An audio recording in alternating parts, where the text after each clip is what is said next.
Assalamualaikum warahmatullahi wabarakatuh. Anak-anak yang salih dan salihah, jumpa lagi pada pelajaran fikih. Masih tentang bab azan. Apa yang akan kita bahas kali ini? Yuk, simak dengan baik ya. Syarat azan.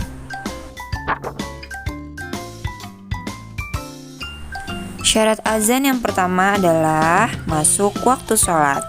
Jika azan dikumandangkan sebelum waktu sholat, maka azannya tidak sah. Contoh misalnya azan zuhur jam 12. Namun jika dikumandangkan jam 11, maka azannya tidak sah. Dan ada pengecualian pada azan subuh. Azan subuh boleh dilakukan 2 kali, yaitu sebelum waktu subuh tiba dengan maksud membangunkan kaum muslim untuk mempersiapkan sholat subuh, dan juga ketika waktu sholat tiba. Syarat yang kedua yaitu berniat azan. Orang yang hendak mengumandangkan azan hendaknya berniat di dalam hatinya untuk melakukan azan dengan ikhlas karena Allah. Syarat azan yang ketiga yaitu dilafalkan dengan bahasa Arab. Azan hanya boleh dilafalkan dengan bahasa Arab meskipun dia orang asing seperti orang Jepang atau orang Amerika. Mereka harus tetap mengumandangkan azan dengan bahasa Arab. Kemudian yang keempat, lafal azan diucapkan dengan jelas dan benar. Karena jika salah dalam mengucapkan lafal-lafal azan, maka akan mengubah makna dan artinya. Syarat azan yang kelima adalah lafal-lafalnya diucapkan sesuai urutan dan bersambung. Tidak boleh melafalkan azan itu secara acak, sesukanya tidak boleh. Dan diucapkan secara bersambung tanpa dipisah oleh sebuah perkataan apapun. Kemudian syarat azan yang keenam adalah azan diperdengarkan dengan mengeraskan suara. Kenapa harus mengeraskan suara? Karena agar kaum muslimin dapat mendengarnya. Oleh karenanya azan biasanya dikumandangkan dengan pengeras suara agar terdengar oleh seluruh umat muslim. Syarat-syarat menjadi muazin. Syarat menjadi muazin yang pertama adalah beragama Islam. Orang yang bukan beragama Islam tidak diperbolehkan untuk azan meskipun dia dapat melakukan azan.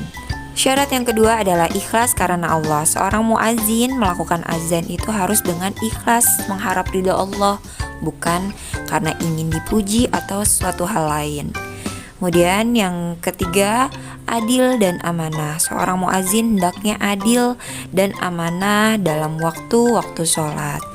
Syarat menjadi muazin yang keempat adalah memiliki suara yang bagus. Bukan hanya dia dapat jelas ketika mengumandangkan azan, tetapi juga harus bagus suaranya, merdu, agar orang yang mendengarnya pun senang. Kemudian yang kelima, mengetahui waktu masuk sholat. Seorang muazin harus tahu kapan waktu sholat itu tiba.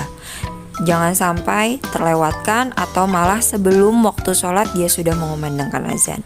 Tidak boleh. Cara menjawab azan. Apabila mendengar suara azan, maka ucapkanlah seperti apa yang diucapkan muazin, kecuali ketika muazin mengucapkan hayya 'alas shalah dan hayya 'alal falah, maka kita menjawabnya dengan ucapan la haula wala quwata illa billahil aliyil azim. Dan saat muazin mengumandangkan azan subuh lalu mengucapkan as-salatu khairum minan naum, maka muslim dianjurkan menjawab dengan ucapan shadaqta wa bararta wa ana ala dzalika minasyahidin. Doa setelah azan. Bismillahirrahmanirrahim. Allahumma rabba hadhihi da'wati tammah wassalatil qa'imah آتي محمدا الوسيلة والفضيلة والشرف والدرجة العالية الرفيعة وابعثه مقاما محمودا الذي وعدته إنك لا تخلف الميعاد. Hikmah azan. 1. Sebagai panggilan umat Islam untuk segera melaksanakan sholat. 2.